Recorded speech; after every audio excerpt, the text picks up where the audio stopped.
Yeah, good evening. This is the continuation video in which we are trying to understand one formula of refractive index. Refractive index is denoted by small n, and it don't have any unit. Small n से denote करते हैं. एक formula मैंने आपको already बताया sin i by sin r n का. दूसरा formula मैंने ये बताया बेटा, रे ऑफ लाइट ट्रैवल कर रही है मीडियम 1 से मीडियम 2 में. अभी आपको बोर्ड पे भी समझाई है यही चीज. रे ऑफ लाइट ट्रैवल कर रही है मीडियम 1 से मीडियम 2 में, तो उसे हम 1 एंड 2 लिखेंगे. मतलब हम बोलेंगे ऐसे कि ray of light is travelling from medium 1 to medium 2, जैसा कि आप देख सकते हैं.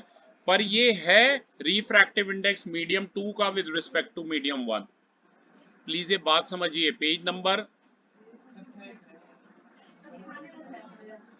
बेटा, video recording is going on, I want you to be quite.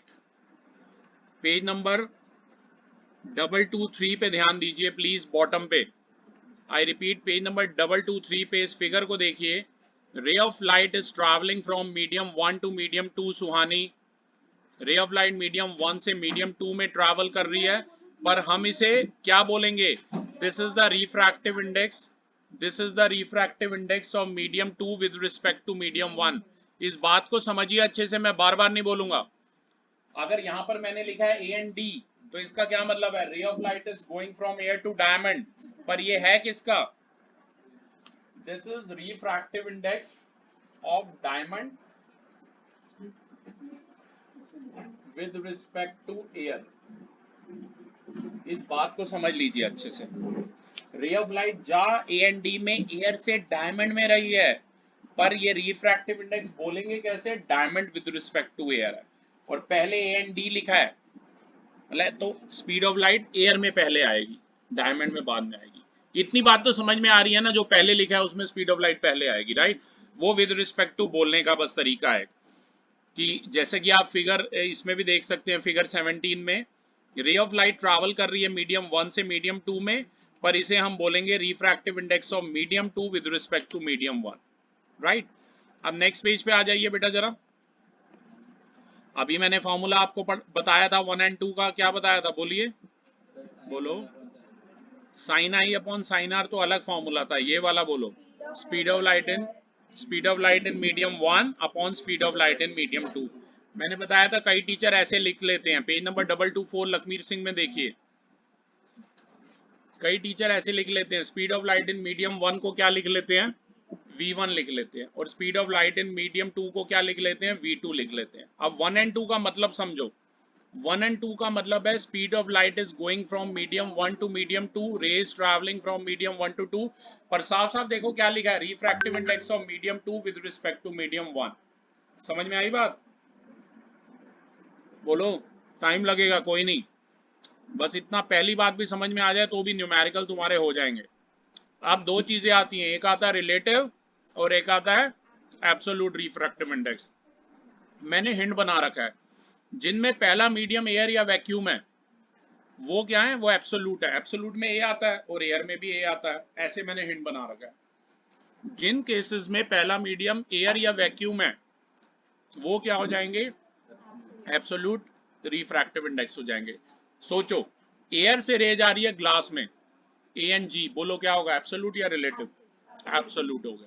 ठीक है. एयर से वाटर में जा रही है, वाटर से एयर में जा रही है, तो रिलेटिव होगा. और जिनमें पहला मीडियम एयर या वैक्यूम नहीं है वो क्या होंगे? रिलेटिव होंगे. फिर से मैं बोल देता हूं, एब्सोल्यूट का ए देखो और एयर का ए देखो. और वैक्यूम और एयर में स्पीड ऑफ लाइट सेम होती है, क्योंकि वैक्यूम क्या होता है? अगर किसी कंटेनर से हम एयर निकाल लें. समझे? मैं कुछ एग्जांपल दूंगा, आपको बताना कि ये एब्सोल्यूट है और ये रिलेटिव है. एयर से ग्लास में रे जा रही है, एब्सोल्यूट. एयर से वाटर में जा रही है, वाटर से एयर में जा रही है, रिलेटिव, क्योंकि पहला मीडियम एयर या वैक्यूम नहीं है. समझे? वाटर से ग्लास में जा रही है, रिलेटिव. क्लियर हो गया? ये बड़ा इंपॉर्टेंट 2 मार्कर पूछा जाता है.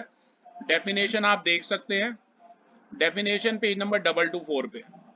When light is going from one medium other than vacuum or air to another medium, then the value of refractive index is called relative refractive index.